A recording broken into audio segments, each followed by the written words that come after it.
প্রার্থী আছে, 40,000 ভোটার আছেন। তো সেই জায়গা থেকে আমাদের ভোট কেন্দ্র কয়টা? ভোট কেন্দ্র আমরা দেখতে পাচ্ছি 8টা ভোট কেন্দ্রে আপনি 40,000 শিক্ষার্থীদের কীভাবে ভোট নেবেন?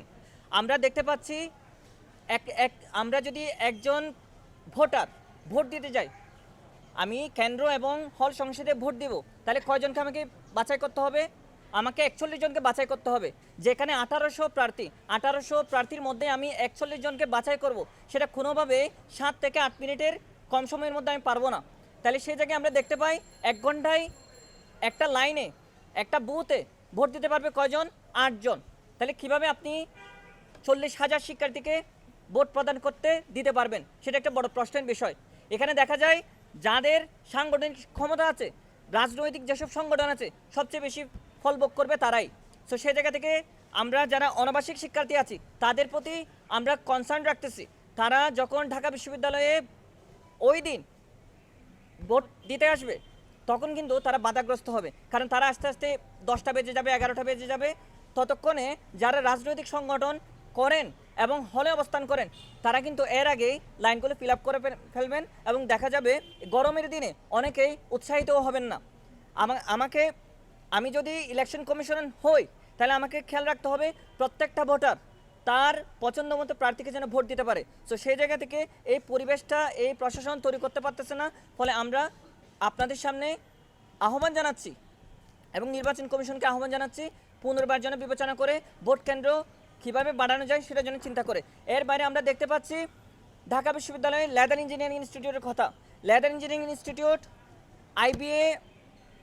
আইবিএ হোস্টেল আমাদের ক্যাম্পাসের বেশ দূরে। সো সেই জায়গা থেকে আমরা দেখতে পাচ্ছি ঢাকা বিশ্ববিদ্যালয়ে পর্যাপ্ত বাস নাই। যেসব বাস আছে বিআরটিসি থেকে ভাড়া করা। এখন ইলেকশনের দিন আপনি কিভাবে এতগুলি স্টুডেন্টকে কিভাবে ভোট দিতে ব্যবস্থা করতে পারবেন, কিভাবে ট্রান্সপোর্টেশন সিস্টেমটা আপনি পরিচালনা করবেন, সেটা একটা বড় প্রশ্ন থেকে যায়। এখন আপনি যখন ট্রান্সপোর্টেশন সংকট রেখে দিবেন তখন কিন্তু পলিটিক্যাল সংগঠনগুলো এই সুযোগটা নেবে। লেদার ইঞ্জিনিয়ারিং থেকে, আইবিএ হোস্টেল থেকে যখন একজন শিক্ষার্থী ভোট দিতে আসবে তখন যে পলিটিক্যাল সংগঠন তাদের এই আসা যাওয়ার ক্ষেত্রে তাদেরকে সাহায্য করবে, অটোমেটিক্যালি তাদেরকে ভোট দিবে। আমরা একটা ভোটারদেরকে প্রভাবিত করার এক ধরনের সুযোগ রেখে দিচ্ছি প্রশাসনিক তত্ত্বাবধানে। সো সেই জায়গা থেকে এই কনসার্নের জায়গা থেকে যায় নির্বাচন কমিশন ট্রান্সপোর্টেশন সিস্টেম কী হবে, 40,000 শিক্ষার্থীদেরকে কীভাবে তারা অ্যাকোমোডেট করতে পারবে, এই 8 থেকে 9 ঘন্টার মধ্যে কীভাবে ভোট নিতে পারে সেটা তাদেরকে স্পষ্ট করা দরকার। এখনও পর্যন্ত স্পষ্ট করে নাই কয়টা আসলে বুথ। 8টা ভোট কেন্দ্রের কথা আমরা জানতে পারতেছি, কিন্তু কয়টা আসলে এক একটা ভোট কেন্দ্রে কয়টা বুথ হবে সেটা আমরা এখনও জানি না। এই ক্যালকুলেশনগুলো অবশ্যই নির্বাচন কমিশন অতি সত্বর আমাদেরকে পরিষ্কার করবেন, কারণ আমরা যারা প্রার্থী আছি, আমরা যারা বিভিন্ন প্যানেলে আছি, আমরা আসলে এইসব বিষয় নিয়ে কনসার্ন। কারণ আমাদের যারা পছন্দ করেন, আমাদেরকে যারা ভোট দিবেন, বিভিন্ন প্যানেলে যারা ভোট দিবেন তারা সঠিক সময়ে আসতে পারবেন কিনা। তো এখানে আমাদের সীমা একটা কথা বললেন। দেখেন আমাদের ঢাকা বিশ্ববিদ্যালয়ে আমাদের লেভেল প্লেইং ফিল্ড নিয়ে 2019 সালে আমরা আলাপ করতাম। লেভেল প্লেইং ফিল্ড কী ছিল? ছাত্রদল ক্যাম্পাসে ঢুকতে পারা বা না পারা নিয়ে আমরা আলাপ করতাম। কিন্তু আমরা এবার দেখতে পাচ্ছি আমাদের সোশ্যাল মিডিয়া, ঢাকা বিশ্ববিদ্যালয়ের গ্রুপ, ঢাকা বিশ্ববিদ্যালয়ের নাম দিয়ে পেজ খুব গুরুত্বপূর্ণ ভূমিকা রাখতেছে। সো সেই জায়গা থেকে এগুলো যদি আপনি কন্ট্রোল করতে না পারেন তাইলে কিন্তু আপনি নির্বাচনের লেভেল প্লেইং ফিল্ড তৈরি করতে পারছেন বলে আপনি দাবি করতে পারেন না। আমরা দেখতে পাচ্ছি ঢাকা বিশ্ববিদ্যালয়ের নাম দিয়ে ঢাকা বিশ্ববিদ্যালয় শিক্ষার্থী সংসদ ঢাকা বিশ্ববিদ্যালয় শিক্ষার্থী সংসদ 1-এর জন্ম 2022 সালে, অর্থাৎ ছাত্রলীগের আমলে, এবং ছাত্রলীগের নেতৃত্ব দ্বারা ওই গ্রুপটা পরিচালিত হতো।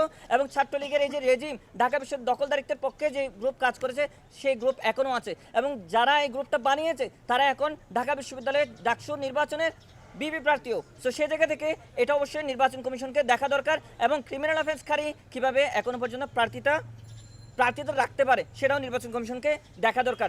এর বাইরে ঢাকা বিশ্ববিদ্যালয় শিক্ষার্থী সংসদ 2, এই শিক্ষার্থী সংসদ 2 নিয়েও অনেক ধরনের অভিযোগ আছে। এখানে মানহানি করা হচ্ছে, প্রপাগান্ডা ছড়ানো হচ্ছে, স্লাট শেমিং করা হচ্ছে। এখানে আমার পাশে সীমা আক্তার আছে, সে স্লাট শেমিং, অনলাইন হ্যারাসমেন্টের শিকার হয়েছে। আমরা আমাদের পক্ষ থেকে প্রশাসনকে অভিযোগ দিয়েছি, আমরা চিফ রিটার্নিং অফিসার বরাবর আমরা অভিযোগ দিয়েছি, কিন্তু তারা আমাদেরকে কথা দিয়েছে তাদের সাইবার সেলে এটা সমাধান করা হবে, দ্রুত সমাধান করা হবে, কিন্তু তারা এখনও পর্যন্ত কোনো তদন্তের রিপোর্ট দেয় নাই, এখনও পর্যন্ত সমাধান করা হয় নাই। এটা একটা গুরুত্বপূর্ণ বিষয়। আপনি যদি নির্বাচন আয়োজন করতেছেন, নির্বাচন আয়োজন করতে অফলাইনে এবং অনলাইনে লেভেল প্লেইং ফিল্ড তৈরি করতে না পারেন, তাহলে আপনি নির্বাচন সুষ্ঠু হবে সেটা আপনি প্রমাণ করতে পারবেন না। এটা একটা বিষয়।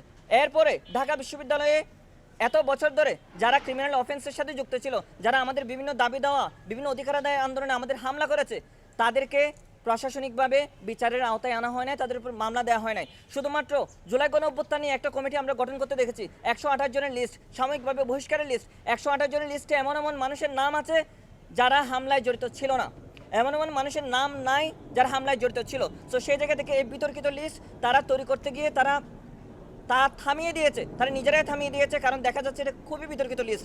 তো সেই জায়গা থেকে এসব ব্যক্তিদেরকে যারা ক্রিমিনাল অফেন্সে যুক্ত ছিল তাদেরকে প্রার্থিতা দিয়ে, ভোটাধিকার দিয়ে তাদেরকে হলে রেখে আপনি কিভাবে দাবি করতে পারেন একটা সুষ্ঠু নির্বাচন দিবেন?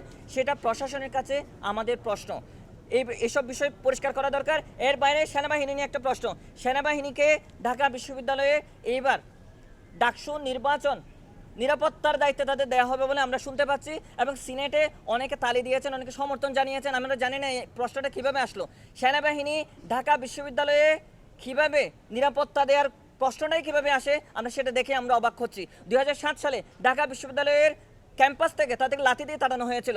আমরা 2024 সালের গণঅভ্যুত্থানে এই খাকি পোশাকধারীদেরকে 16 জুলাই 17 জুলাই আমরা প্রতিরোধ গড়ে তুলেছিলাম। এই খাকি পোশাক যখন ঢাকা বিশ্ববিদ্যালয়ে আমাদের এখানে নিরাপত্তা দেওয়ার নাম করে ঢুকবে, তখন আমরা কিভাবে নিব?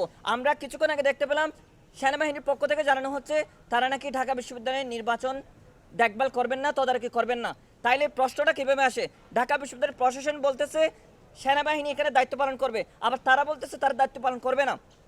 এই যে ঢাকা বিশ্ববিদ্যালয়ের প্রশাসন তাদের সাথে আগে যোগাযোগ না করে মধ্য দিয়ে আমাদের যে মানক্ষুণ্ণ করলো, ঢাকা বিশ্ববিদ্যালয়ের শিক্ষার্থীদের মানক্ষুণ্ণ করলো, এটার একটা ব্যাখ্যা দিতে হবে প্রশাসনকে। অবশ্যই নির্বাচন কমিশন যেহেতু দায়িত্বে আছে, ফলে নির্বাচন কমিশনকে প্রশ্নটার জবাব দিতে হবে। ঢাকা বিশ্ববিদ্যালয়ে যাদেরকে আমরা 2007 সালে লাথি দিয়ে পিটিয়েছিলাম, বের করেছিলাম, তাদেরকে কিভাবে ক্যাম্পাসে আনার নাম করে।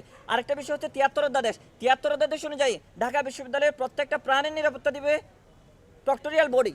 প্রক্টোরিয়াল বডি যথেষ্ট বড়, আমাদের যদি দরকার পড়ে আরও 1000 জন নেন, কিন্তু আপনি কেন কোনো ইনস্টিটিউশনকে আনবেন যে ইনস্টিটিউশনের দায়িত্ব আমাদের সার্বভৌমত্ব রক্ষা করা, তাদেরকে থেকে আনার কথাই নাই।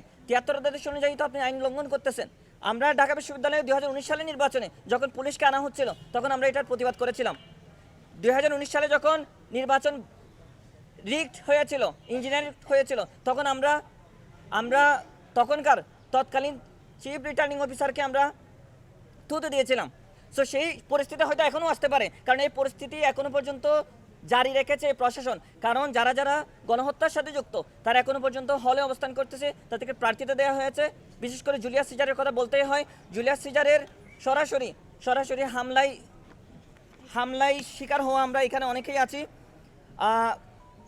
তাইলে সে জায়গা থেকে এইসব ব্যক্তিদেরকে, ক্রিমিনাল অফেন্সকারীদেরকে কোনোভাবে কোনো বিচারের আওতায় না এনে কীভাবে একটা ইলেকশন করতেছেন এবং তাদেরকে কীভাবে প্রার্থী দিচ্ছেন, এটা প্রশাসনের পক্ষ থেকে ব্যাখ্যা দেওয়া দরকার।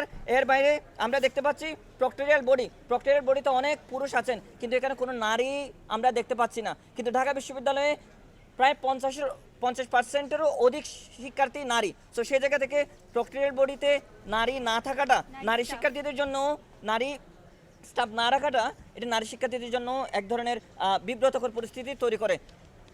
এর বাইরে দ্রুত সময়ে ফলাফল দেয়া। দেখেন, ঢাকা বিশ্ববিদ্যালয়ের ডাকসু নির্বাচন যখন আপনি 8টা ভোট কেন্দ্রের মাধ্যমে সমাধান করতে চাইবেন, তখন কিন্তু আপনি যথাযথ সময়ে আপনি ফলাফল প্রকাশ করতে পারবেন না। 3 দিন আগে বিপিজিএস এজিএস এর মিটিংয়ে মতবিনিময় সভা, যদিও এটাকে মতবিনিময় সভা বলা যায় না, কারণ মতবিনিময় সভাতে দ্বিপাক্ষিক আলোচনা হয়, কিন্তু নির্বাচন কমিশন যে মতবিনিময় সভা করেছে ওখানে আমাদের পক্ষ থেকে আমাদেরকে কোনো আলাপ করতে দেয় নাই। সো সেই জায়গা থেকে আমরা দেখতে পাই দ্রুততম সময়ে তারা ফলাফল প্রকাশ করতে পারবে না, তারা আগে থেকে বলে দিচ্ছে। অর্থাৎ ডাকসু নির্বাচনের ফলাফল এইবার একটু দেরি হবে, প্রশাসনের পক্ষ থেকে আগে থেকে বলা হয়েছে। আমরা জাতীয় নির্বাচনে কি দেখতে পাই? আমরা দেখতে পাই দ্রুত সময়ে ফলাফল না দিয়ে তারা কি ইঞ্জিনিয়ারিং করে, কাকে কত ভোট দেখাবে। 2019 সালের নির্বাচনেও কাকে কত ভোট দেখাবে সেটা প্রধানমন্ত্রী শেখ হাসিনার পক্ষ থেকে এসেছিল, স্বৈরাচারী শেখ হাসিনার পক্ষ থেকে এসেছিল। সো সেই জায়গা থেকে আপনারা দ্রুত সময়ে ফলাফল না দিয়ে যদি দেরি করেন, তাহলে কিন্তু ভোট রিগিং হওয়ার এবং ইঞ্জিনিয়ার হওয়ার, ফেব্রিকেটেড হওয়ার এক ধরনের সুযোগ থেকে যায়। আমরা এই প্রশাসনকে বিশ্বাস করি, আমরা ইলেকশনে যাচ্ছি, আমরা আশা করি প্রতি বছর একাডেমিক ক্যালেন্ডারে ইলেকশনে যাব আমরা, কিন্তু প্রশাসনকে কথা দেওয়া দরকার, প্রশাসনকে লেভেল প্লেইং ফিল্ড তৈরি করা দরকার, যেন আমরা প্রত্যেকে আত্মবিশ্বাস নিয়ে প্রার্থিতা যে ঘোষণা করেছি আমরা যেন লড়াই করতে পারি, আমরা যেন প্রতিদ্বন্দ্বিতা করতে পারি, এটা নিয়ে প্রশাসনকে স্পষ্ট করা দরকার।